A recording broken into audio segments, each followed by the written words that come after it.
Hey guys, it's Melissa here from melissaoatman.com. Welcome to Awaken Your Inner Awesomeness, a daily podcast devoted to spirituality and self-help.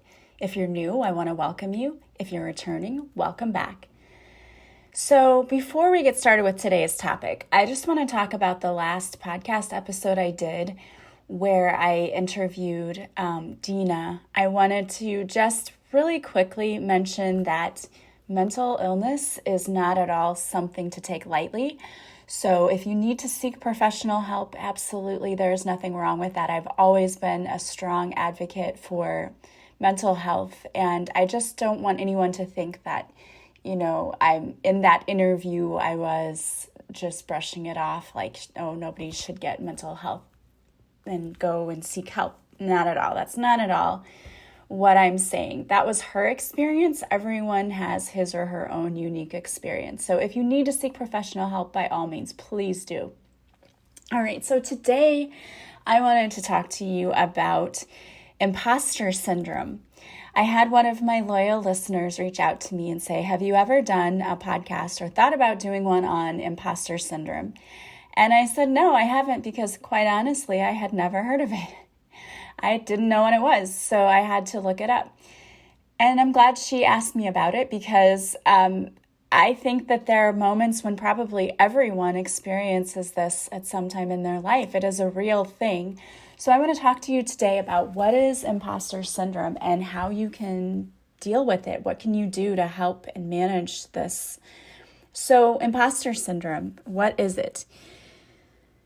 If you've ever felt like you didn't belong, or like people were going to discover that you were a fraud. So let's say you are in a job and you feel like you didn't really get that job because you are an expert or because you know what you're doing, but you got that job because of pure dumb luck. You were in the right place at the right time and you really don't have what it takes to be where you are.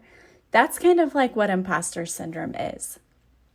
If you feel like you don't deserve what you have, or you feel like you don't know everything you need to know, or you think others know way more than you do, so you kind of feel like a fraud there. That is imposter syndrome. And I'm going to talk about kind of who suffers from it, what it is really. It affects all kinds of people. It affects men, women. It affects people who are in high-level fields like medical students. It affects marketing managers, actors, executives. It affects everyone. It's the idea that you've only succeeded due to dumb luck and that your talents or qualifications aren't really what got you where you are, as I cited before. It was first identified in 1978 by psychologists Pauline Rose Clance and Suzanne Imes. Now, they stated that this syndrome uniquely affected women, but since then there's been a lot more research done that shows that both men and women experience the imposter feelings. It's applicable to anyone who isn't able to internalize their own success. So who does it affect? So perfectionists. Perfectionists tend to set extremely high expectations for themselves, and even if they reach almost all of their goals, let's say they reach 99.9% of their goals, they're still going to feel like a failure if they make any small mistake that causes them to question their own competence. Experts, people who are experts in a field, they feel they need to know everything about that particular field, and they're always looking for new trainings or new certifications to get to improve their skills. And if they don't feel like they meet all of the qualifications for a job, they won't apply. And I know for me, I felt this way myself. When I've been looking for a job before, I looked at the job requirements, and if there was one thing that I didn't know, I'd be like, oh, never mind, because they'll see right through the fact that I don't know. And it could be something stupid like you need to know MS Excel, Microsoft Excel. And I would be like, oh, I don't really know Excel that well. I better not. And that's something easily trainable, right? But I would be like, no, I'm not going to do it. So if they don't meet all of the criteria in that job, they may just be hesitant to apply. There are people who they don't want to ask a question in a class or speak up in a meeting because they're afraid that they will look stupid. And I'm going to tell you, that was me before too. I had a job one time, and instead of asking questions, I would just be like, well, I don't really know, but I'll just do it this way because I don't want them to feel like I'm stupid and that I don't know what I'm doing and that I'm not qualified for this job. And I would sincerely do that. And then it's just that I learned that I made a few big mistakes that they're like, why didn't you just ask if you didn't know? And I'm like, well, I don't want to look stupid, but now I look even more stupid. So from those experiences, I learned to start asking questions. That if I don't know, just ask questions. It's, not a big deal. But back then I was so afraid to ask. So part of that whole imposter syndrome is that you don't want to ask questions either in a classroom setting or at work because you don't want to look like you're stupid for not knowing the answer. And then there's the person who is the natural genius. They are usually able to do anything. But if they have to struggle or work hard to accomplish something, then they feel like this means they're not good enough. They're used to their, everything coming easily to them. And then when they have to put in effort, their brain tells them that they're an imposter because this is the proof, like you couldn't do this easily. And normally you can do everything easily. And, you or I might think of that and go, oh my gosh, like, really? Because you had to work a little bit harder at something? If everything comes to you naturally, that makes you think that? But yeah, it's your brain signaling to you like, well, normally you're able to do everything easily and this was a struggle, so you must be an imposter. People who also feel they have to accomplish tasks on their own, they don't want to ask anyone else for help. These are sometimes called soloists. If they ask for help, then their brain signals to them that they must be a failure. And I think it's because people who are used to being alone, used to doing things on their own, it's like, I've got this, I can do this, I'm used to doing it. But then when you have to go and ask, and this is me too, honestly, I've told you before, this has been a big lesson in my life, is going to people and asking for help. Well, when you're used to having to survive on your own and do everything on your own, then when you have to go ask somebody, it makes you feel like you're a failure. Like, even though you've done all of these other things, if you have to ask for help for one thing, it means you're a failure. And I kind of see this in my own mom too, because when she got sick, with cancer, and they did fundraisers, and none of us asked people to do a fundraiser. People were just like, we want to do fundraisers, because my mom is so much in the community doing things for others that people wanted to give back to her. And at first she couldn't accept it because she was like, well, I feel really bad that people are giving me money. Like, I can't take it. And it's that, well, she's so used to doing that for everyone else. When it was time for her to accept it, she couldn't accept it. And it sort of, I think, made her feel like a failure. Like, why are people giving me money? Like, I'm out here, like, I need money now, and this is a bad thing. It's just our brains telling us that. And then you have people who are like Superman. They feel like they have to push themselves harder, and they have to work harder than everyone else around them to prove to themselves that they're not imposters. They feel the need to succeed in all areas of their lives. So these are like people sometimes you see who try to do 500 million things and have so much on their plate, and they feel stressed out when they're not accomplishing something. So it might be that woman that you see who's the president of the PTA and also runs a company, and also, she has like 50 things going on, and you're like, how in the world is she doing all of that? So they feel like they have to accomplish something in order to not feel like they're a failure or a fraud. So you can see that any number of these things, and you may fit into one category, you may fit into multiple, or maybe you're like, no, this isn't me at all, but maybe you know somebody like that. So it's interesting because I saw a few of my own characteristics in those that I was explaining. There were a few of them I'm like, oh, I could see myself in that. So why do people experience this? Why is that? I don't know that there is a definite answer to that, but it has something to do with anxiety. When you were a kid, if you ever felt like your grades were never good enough for your parents, or if you ever felt like you had siblings that were better than you in certain areas, it can have that lasting effect, and parents don't mean to do that. They don't. But I know I can remember like being a kid.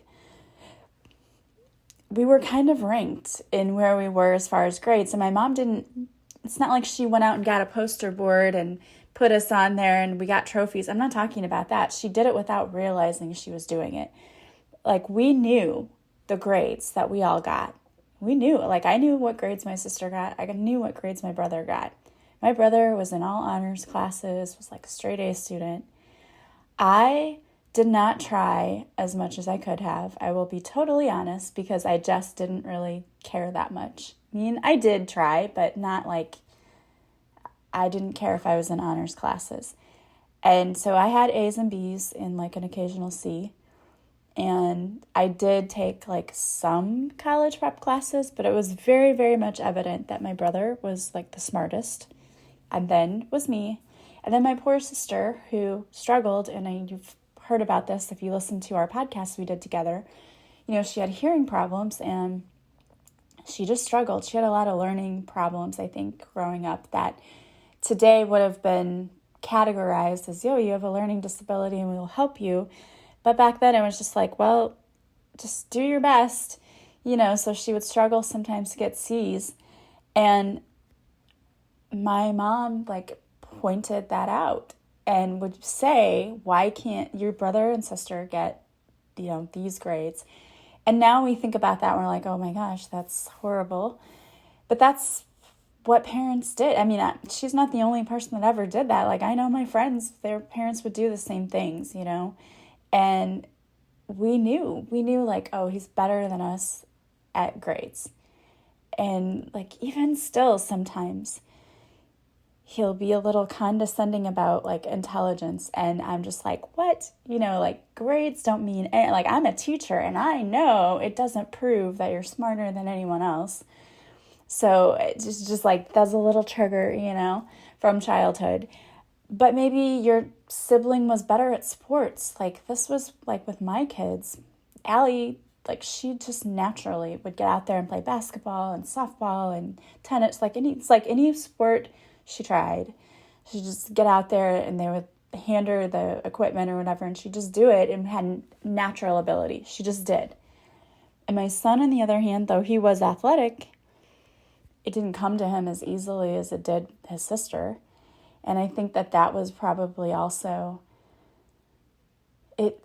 I look back now and I'm like, oh my gosh, we didn't mean to make him feel bad about anything like that. But here she would have all these medals and he would play. They would be put in the same sport and he didn't have them, and it is what it is. It's the way it worked out. But I could see how that would leave an effect. And that makes me feel bad even thinking about that right now. But that can happen in your childhood if you were not good enough for your parents, or your sibling excelled and you felt jealous about that.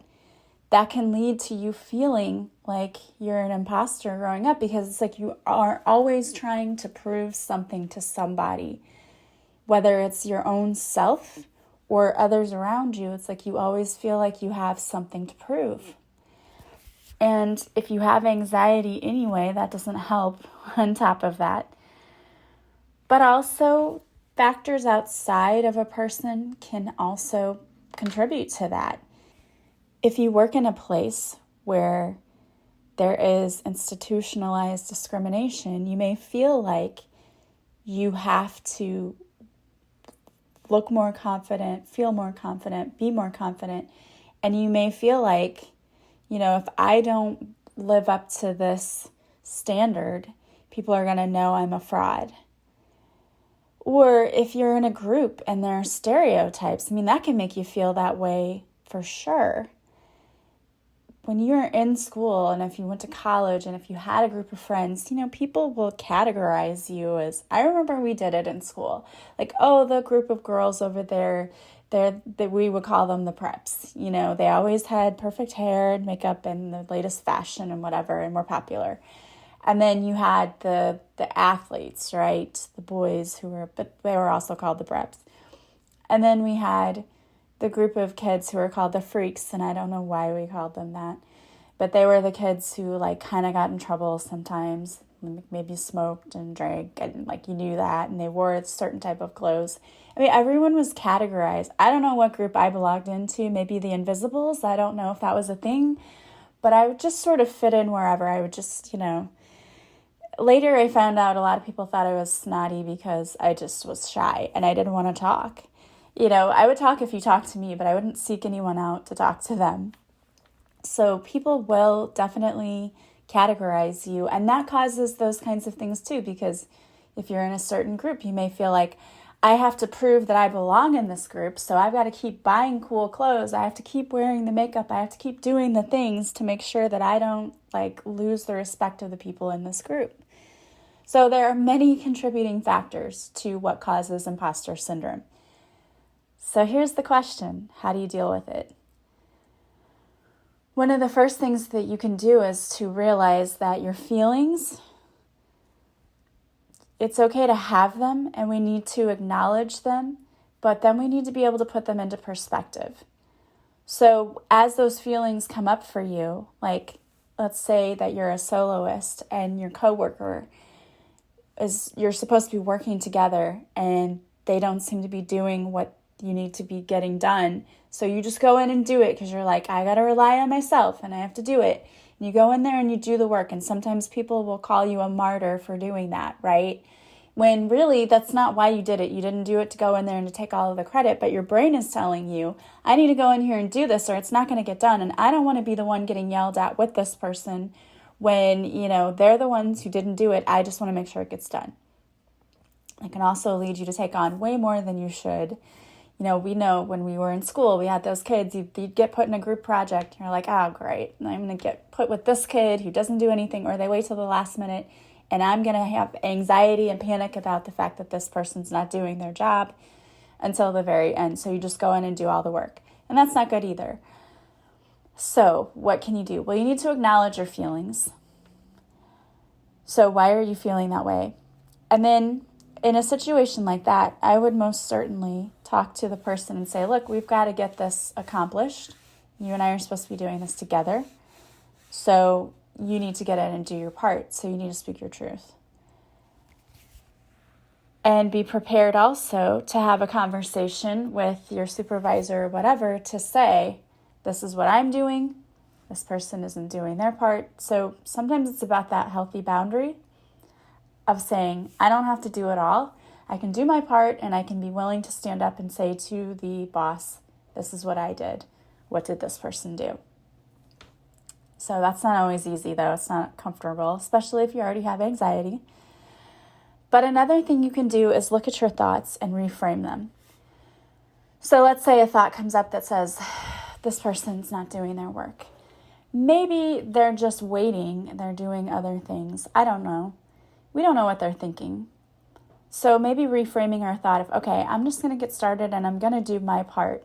And I'm going to do exactly 50% of the work. And maybe if I start doing this, they'll see them and, come in and join. And even if not, there's nothing I can do about it. If they don't do their work, there's nothing I can do about that. I am not in control of what the other person does. So it's about kind of reframing your thought. Minding your mind, basically, which everything is really about. But it can also be helpful to talk to someone else when you're feeling that way. Go talk to someone that you trust and say, I'm feeling this way. I don't really know what to do. It's also really important to understand and value constructive criticism. That is one thing that worked for me, because when I was afraid, if I ask a question, they're gonna think I'm stupid. I don't worry about that anymore. And now when someone says to me, and it's complicated because it depends on who the person is and their tone. You have to know who the person is who's speaking to you. And if they're giving you criticism, you have to be strong enough in yourself to know they're just trying to make you a better person and to get you to do a better job. And that's it. And that is it. And you have to leave everything else behind, which is hard. Because if someone gives you a look or they say something in a certain tone, you want to take it personally and you want to think this person thinks I'm an idiot. This person thinks this person thinks that. First of all, who cares what they think about you? I mean, I know they're your boss, but at the end of the day, what they really think about you doesn't matter. We have rules and things set up in companies for a reason, so someone can't just fire you or pick on you for no reason. Like, you have to be doing a crappy job and different things. So be confident in who you are and know that it does not matter what this person thinks about me. And also, if you can look at what they say and take the sting out of it, right? Like, think about that they weren't saying it to you, but they were saying it to a coworker and you heard it. What would you take away from that? Like, were they picking on that person or were they just trying to give some constructive criticism? Because valuing constructive criticism is actually a good thing instead of taking it personally. And I used to take it personally. If I didn't get a perfect teacher evaluation, I'm like, what? That is so mean. They're picking on me. And that's not true. You're good here, but this is how you can be better. And when you learn to take that criticism so that you make yourself better, okay, that is what it's all about. And it's a process. There's a learning curve there because you have to learn to stop taking everything that's said and feeling the emotion that comes with it. You've got to be able to turn that off, which is hard, but it is possible. Turn off the emotion that comes with it. And instead, if someone just came up, if a person who showed absolutely zero emotion, and they just came up to you and said those words, what would that mean? Like, it probably just means, hey, can you do this to be better at doing your job, which isn't a bad thing. It's just trying to improve your ability, improve who you are. And it doesn't mean you're a fraud. It doesn't mean you're a fake. It means I am always learning. I can always be better. And that's true. When you learn to humble yourself a little bit and to accept the criticism, not because, they're picking on me, but instead to accept the criticism because criticism doesn't have to be a negative thing. And I wish we could come up with a different word. Constructive criticism, people still hear criticism and they're still like, they're picking on me. No, that's not what it is. People will write to me sometimes about my podcast and say, like, one person said one time, like, well, you've had the same topics lately. I'm like, okay, yeah, you know what? I don't realize that because when I stop and ask and I do my meditation, what do people need to hear? Sometimes the same topic comes up because I guess Spirit thinks you need to hear it again. But if other people who are listening get tired of that, of course, I want to be better. So you have to be able to take what people tell you and be better with it, and not take it. You could get really mad. Like, I could have gotten mad and been like, that person's a jerk. And now I'm just never going to do another podcast. Oh, see how they like it? I'm just not going to do any more.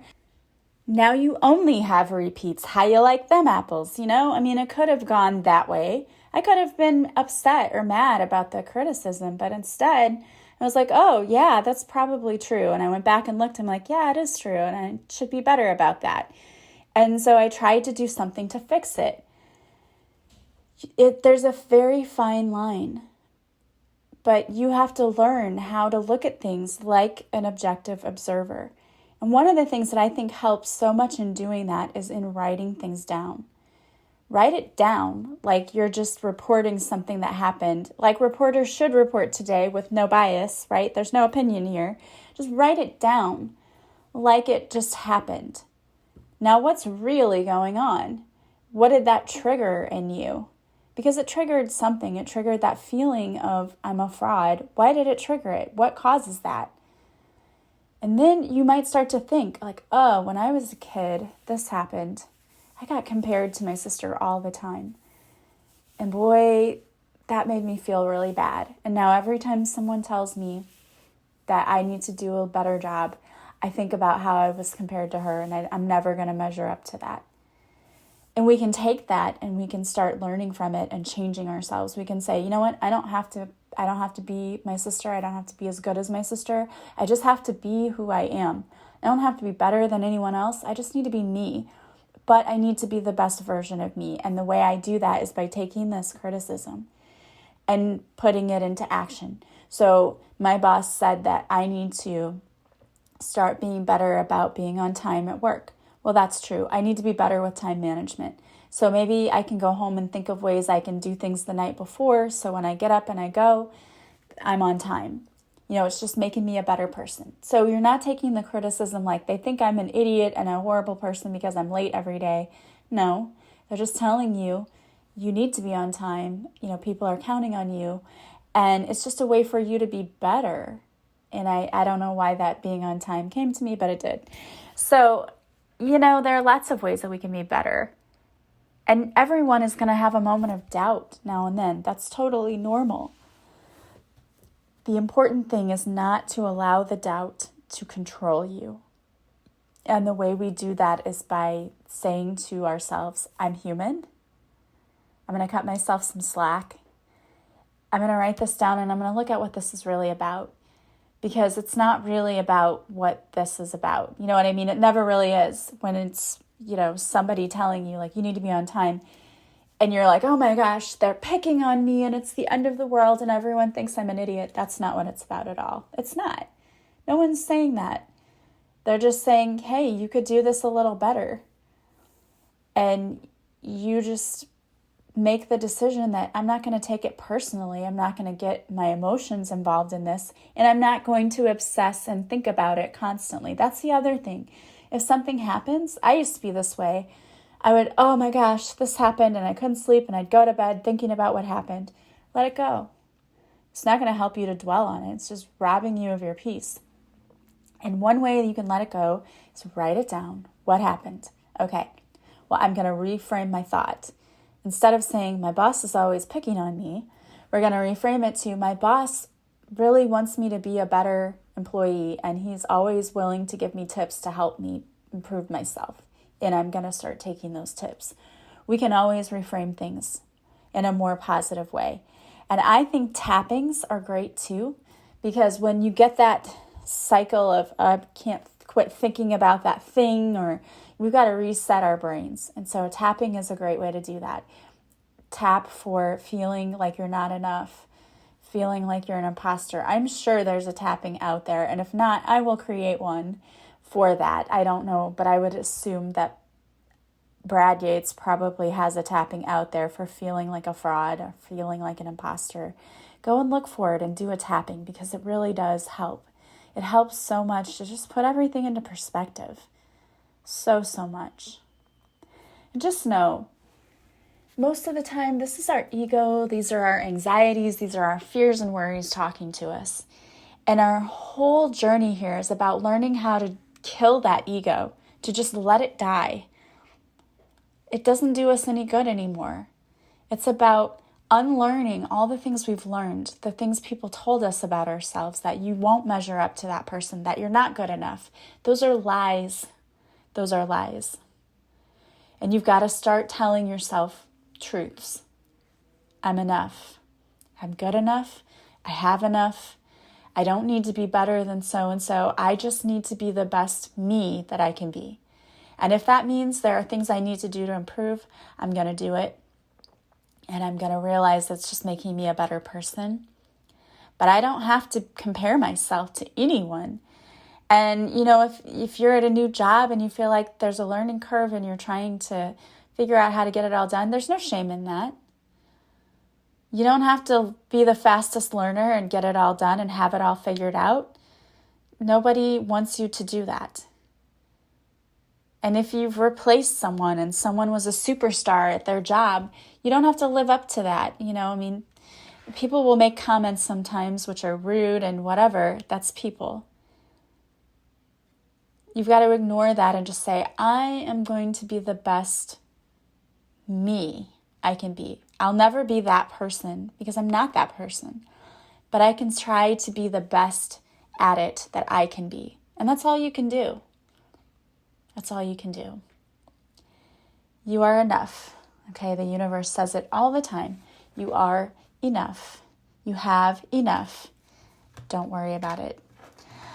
All right, guys. Well, I pulled a card for you today, and the card I pulled is from my deck, Divine Whispers, and it's Have Confidence in Yourself. The universe is asking you to have confidence in yourself and your abilities today. You have everything you need right now to be successful. And guys, I literally this moment picked up my deck and picked out a card, and this is what came out. You can't make this up. You have everything you need right now to be successful. Open your solar plexus chakra and know that you are worthy and deserving of everything that you wish to see in your life. Imagine a yellow light just above your belly button. This is where your solar plexus chakra is. Now take a moment to breathe in deeply and imagine that yellow light getting brighter and brighter. With each deep breath in, you begin to feel your confidence soar. Have faith in yourself, my love, just as the universe has faith in you. See yourself with the loving eyes of God because He sees you with such adoration. You can do anything you set out to accomplish. You have a few mantras that go with this card. It's I can do anything. I can accomplish all of my goals. I love, accept, and trust myself. I am worthy. I am confident in all that I do. All right, guys, I love that. I love it. And I love you guys. And I want to thank you so much for always being here with me. If you like this podcast, please subscribe. Please leave me a positive review from wherever you're listening. You could leave me some stars on iTunes. That would be amazing. Thank you to those of you who've already done it. Share this podcast with anyone you feel it might help. I really appreciate you sharing it. Also, don't forget to follow me on social media. I go live Mondays at 6:30 Central on Facebook where I do a free card reading. If you show up for the live, I will pull a card especially for you. Also, I have videos on Instagram and IGTV, and I have free guided meditations on my YouTube channel. Go check all of that out and subscribe. Also, if you want to work with me, you can go to my website, melissaoatman.com. There you will see a list of services I offer, and you can book directly from the website. You can purchase your session and then just contact me and we'll schedule it. All sessions are done online through Zoom, so you never have to leave the comfort of your own home. I want to thank you so much for being here with me, as always.